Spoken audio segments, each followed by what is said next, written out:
What's up, niggas? Had to come back at y'all with some shit. Your boy been back restudying all the Necronomicon information that I got, all the books that I got, compiling information on that shit, trying to add that shit together with the DNA explosions or activations that's going on within our genetic structure, lining that shit up, with the seven chakras, the seven stars, and the Kundalini energy rising and all that good shit these fly niggas like to talk about. But I want to correlate or correspond all that shit with the Necronomicon and so how that shit applies to us. You know what I mean? Just dealing with dark matter, antimatter, coming from universe B, all of that shit, all that all that occult magic shit we like to talk about. But I mean, it's a lot of jewels and information that need to be resurfaced and look back into a lot of the shit Bobby Hemmings was talking about as far as the return of the great old ones, and you hear Panic talk about that shit. I'm telling you, man, there's a lot of potent ass primal energy within all of this shit that I'm telling you, this shit ain't even been tapped into the way I'm tapping into this shit. But I'm about to read this shit from let's see, you got Donald Tyson, the Necronomicon, the Wanderings of Alhazred. Well, how the fuck you pronounce that shit? This motherfucker right here. And a piece of this shit broke out. But one of the sections that I'm in right now is why the old ones do not die. And before I go in on that shit, it's interesting. Like as far as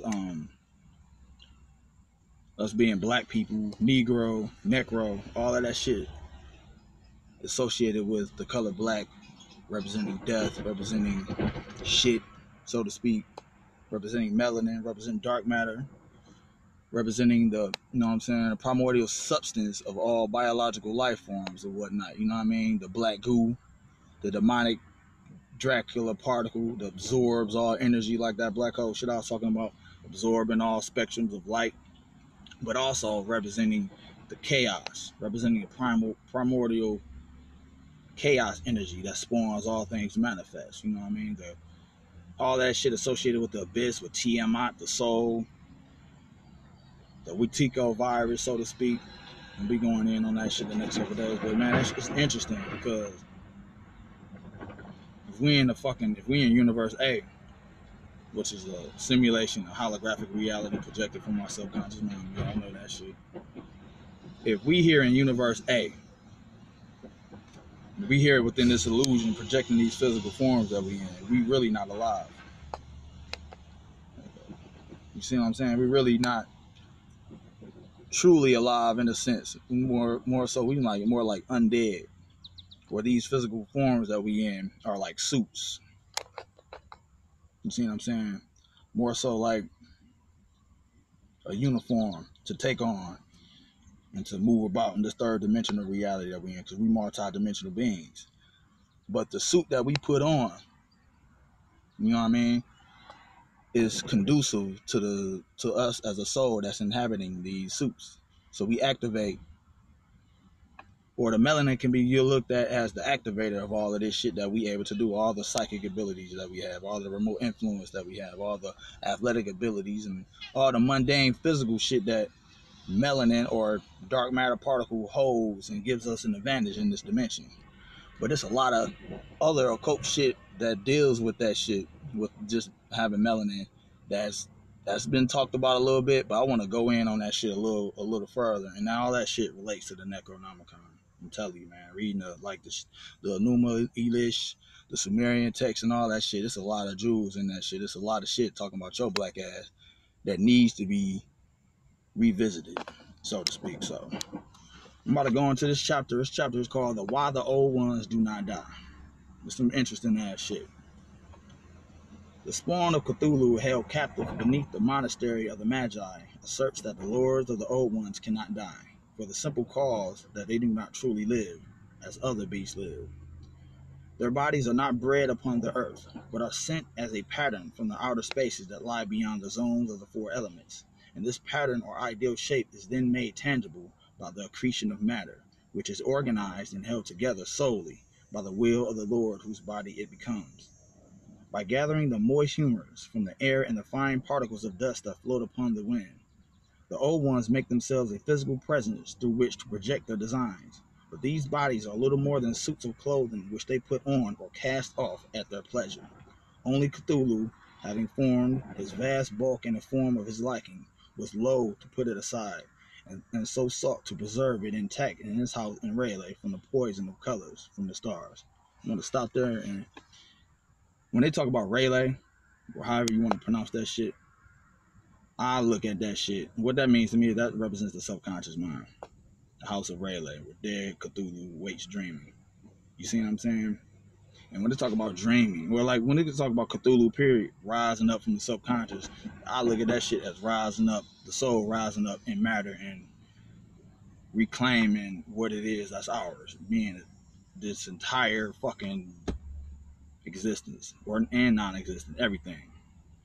So, like I said, I mean, all that shit relates to the chakras and everything, man. The correspondence on the chakras is some ill shit. And you'll find a lot of that shit that was in the Panic's book, you know what I mean? Which I ain't read all over, but I got the information for the correspondence of the chakras and the 7 Necronomicon deities. But the subconscious mind, Rayleigh, you know what I mean? Being asleep within the waters of that motherfucking, you know what I'm saying, the city of Rayleigh. And when that motherfucker rises up, when your soul rises up, when your Kundalini spirit rises up, you already know what the fuck happened when that takes place. You see what I'm saying? But going further, the bodies of tangible substance adopted by the old ones cannot be called their true forms, which are so monstrous and uncouth that the mind of man cannot hold them without madness. Yet in their shapes,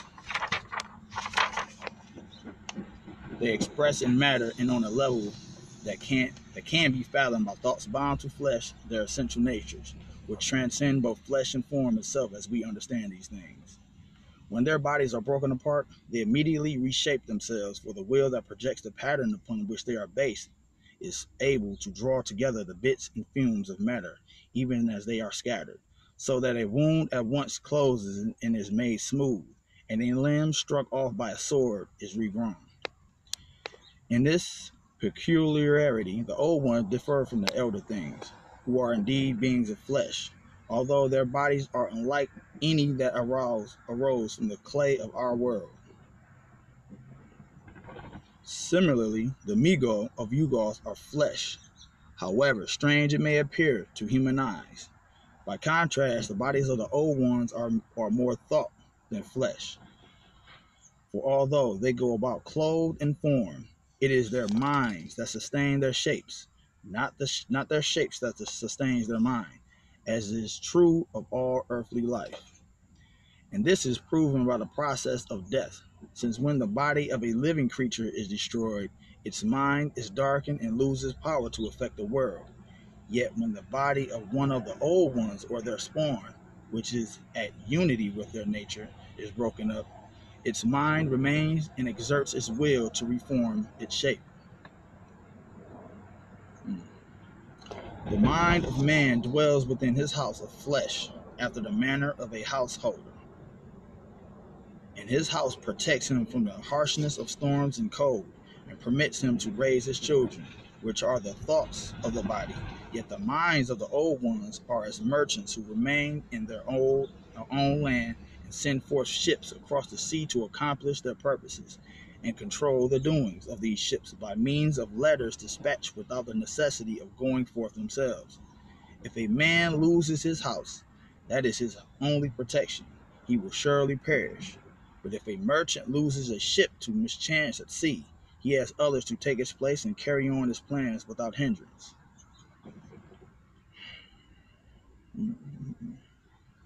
So it is that the old ones can never be killed, for they do not live. Such is their dreadful majesty, before which all the greatness of our world is but the plaything of a child.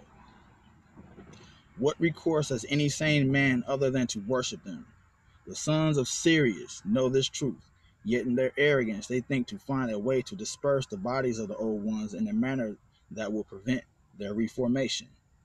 They are fools, for if an artist draws a portrait in charcoal on a sheet of parchment, and the wind strips it from his hand and tears it to bits, shall he not simply draw another image to replace the first? and yet another if that is lost, and even onward until the end of time itself. It is due to this property of reformation that the body of Cthulhu can be both dead yet merely asleep. With the mind of the Lord withdrawn, his flesh lies inert and cold, and is comparable to the hardened flesh of a corpse. But with the return of his mind, his flesh quickens and becomes warm and soft, and once more animate with the semblance of life. Both the old ones, because the old ones never truly live in our world. Never truly live in our world. So, Universe A being a mock creation, or you know what I'm saying, a bastardized version of Universe B, which is the chaos realm, which is a, you know what I'm saying, a realm of the spirit or whatever you want to call that shit. We really not here. We really more like avatars. You see what I'm saying? More like on some Ready Player One type of shit. And I ain't even watched all that fucking movie, but just this place, this world is more so our fucking playground. Just like he was saying a minute ago. This is a you know what I mean? This is our this is a place of for us to flex our magic and become more, you know what I'm saying, as a realm of, you know what I'm saying, produce the necessary things within this physical reality to increase our alchemy, our transformation. And that's what I get out of this shit. But I gotta finish this shit. This is some deep shit. Like I said, because the old ones never truly live in our world. They have no fear of death and, in truth, no comprehension of its mysteries and terrors. We all know death ain't nothing but transition, you know what I'm saying? Illusion, energy going from one state into the next. So, like, to fear death is to fear your fucking nature, you know what I mean? And I'm starting to realize that us being on this motherfucking planet or being conscious, just by us being here and being conscious, is literally breaking apart the fabric of this simulation, the fabric of this reality is becoming undone. And because of that shit, man, we seeing that shit in a, you know what I'm saying, an external world from us as being chaotic. But our energy is chaotic. And that's what change is, and that's what transformation is, you know what I'm saying? And we seeing the ramifications of that shit. People not being able to hold they shit together due to our energy being conscious.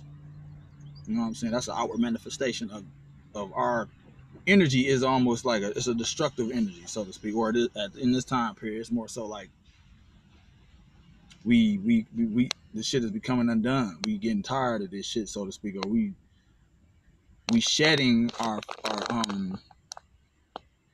it's like we shedding our fucking need to be here, like taking off some clothes and putting on our true clothes. You know what I mean? And because of that shit, we seeing this motherfucker break down. They scrambling, man. They fucking scared. Scared like a motherfucker. The body is a vessel of convenience to be filled or emptied as it suits their purposes. Our fear of death amuses them, and they delight to watch us die so that they may find varied entertainment in our efforts to avoid our fate and the terrors with which we confront our mortality. So these motherfuckers is being faced, so to speak, with their own mortality. They know that they don't exist in the realm of the real, or they don't exist in the realm of the chaos sphere. They don't exist in the realm of spirit. They only exist within this holographic illusion that we projecting. You know what I'm saying? We projecting this a realm for them to exist in because we created them literally as a thought form, and we created them, you know what I'm saying, physically. If you want to go back to the whole Yaku thing, not necessarily one person, but I'm more so like a whatever the fuck them niggas did when we created these motherfuckers, you know what I'm saying, as a catalyst for our alchemy. That's how I look at them motherfuckers, so to speak. So we seeing the shit with the D-Wave and all this quantum shit that they trying to do to preserve this place, trying to preserve this reality when this all crumbling throughout the multiverse. And I keep telling niggas, there's no coincidence that in Marvel Comics and in DC Comics and other motherfucking indie comic publishers that they're talking about the end of the universe or the multiverse collapsing and shit pouring through that motherfucker.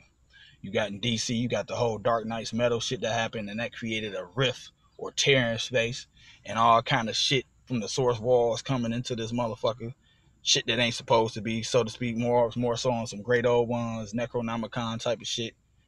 And then a couple years back, the Thanos imperative, where due to the Annihilation Wave, novel that came out, Marvel, that created a space-time rip. And on the other side of that space-time rip was what they called the Cancerverse, where death was dead. They killed death. Literally. Death was no longer a concept. So because of that, life flourished. And because of that, life flourished so much that it poured and ripped a hole in reality and came within this reality, the Marvel 616 universe. And them motherfuckers was fighting they was fighting us, nigga, the great old ones. All that fucking monstrous eldritch type shit. The abominations and all that monstrous shit. Thanos had to, he's working for the demiurge in this story where that motherfucker had to preserve this universe where he was trying to kill himself. He was trying to, you know what I'm saying? He wanted to die because they have fucking resurrected the motherfucker. But read that motherfucking story. And then right now within the Marvel continuity and shit, you got the whole thing going on where the universe is fucking dying. Stars is being wiped out and shit. You got King Thor going through space and shit, meeting up with the Phoenix version of Wolverine and shit, and they trying to figure out why the universe is, you know what I'm saying, coming to an end. So it's a lot of shit going on. And then you got the Hollywood movies talking about this shit, but I'm telling you, man, it's a lot of information within this Necronomicon shit that need to be resurfaced and re-looked at and recalibrated in 2018 going forward. It's a lot of that shit. You got a lot of this programmable matter, this black goo shit that's all over the place. That's just melanin. And I'm telling you, you can tap into that shit. More so, like, you can tap into it because we all connected to it. You see what I'm saying? It's more so, like, we all know separation is an illusion. But everything that you observe and the collapse into your reality is an extension of you.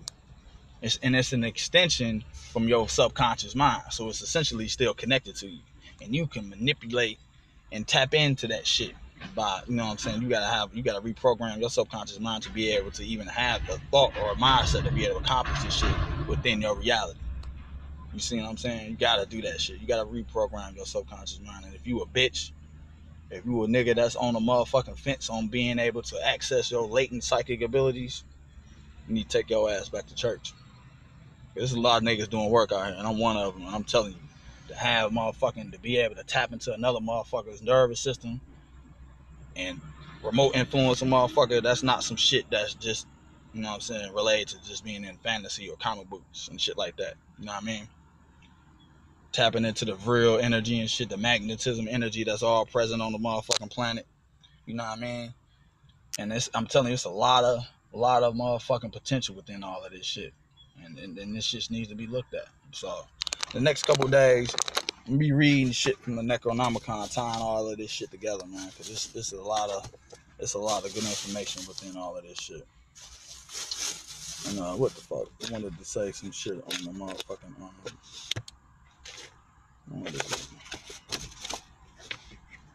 I think I left that shit at the crib. I'm telling you, man, this chaos energy, man.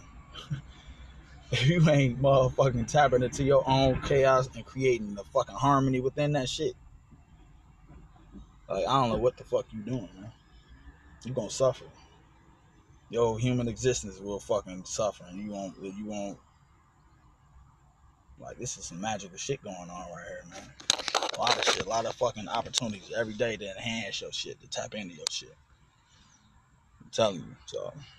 I ain't gonna ramble on too much longer, shit. I'm on my little work break and shit, but I just wanted to let you know, man, that you need to start tapping into this shit. You need to start tapping into your dark side and cultivating that shit and meeting that shit up in the middle path of your spiritual journey and doing what you need to do with it for your transformation and your alchemy. You know what I mean? This place, this whole world, your entire existence is a magical playground for you to motherfucking tap into. There's magic everywhere. We all know all magic is dictated by the subconscious mind. And I'm telling you, being able to have the mindset and being able to accomplish all of this shit and being able to do it. And once you do it, and once you see the results of that shit and how it affect you personally, it's all that fucking matter. You know what I mean? And it's breathtaking.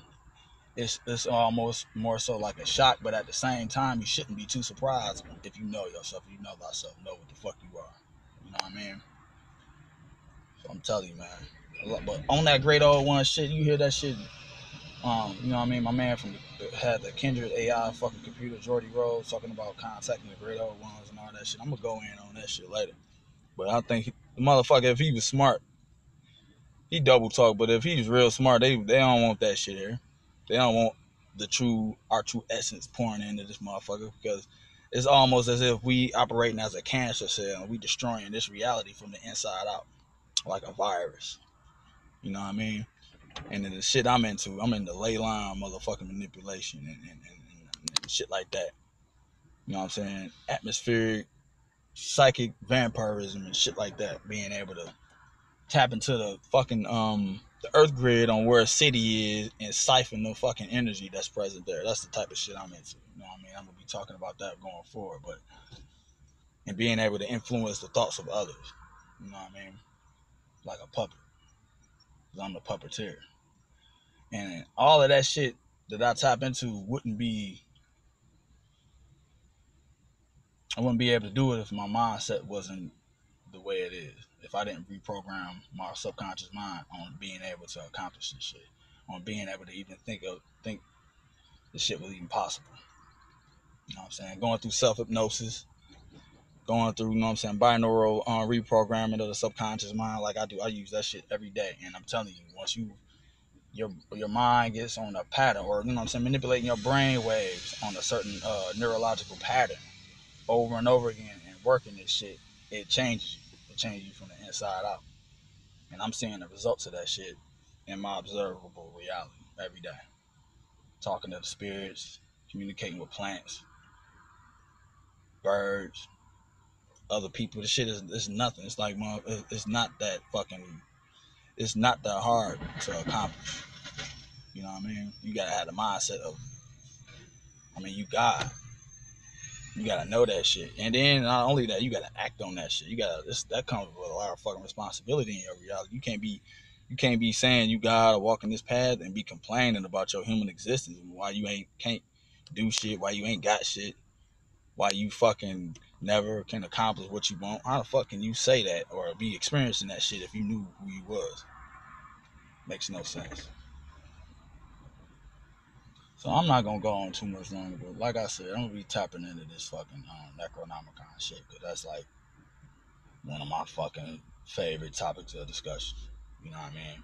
Whether I'm wearing the sigils, if I got the sigils in my shoes, my hat, you know what I mean?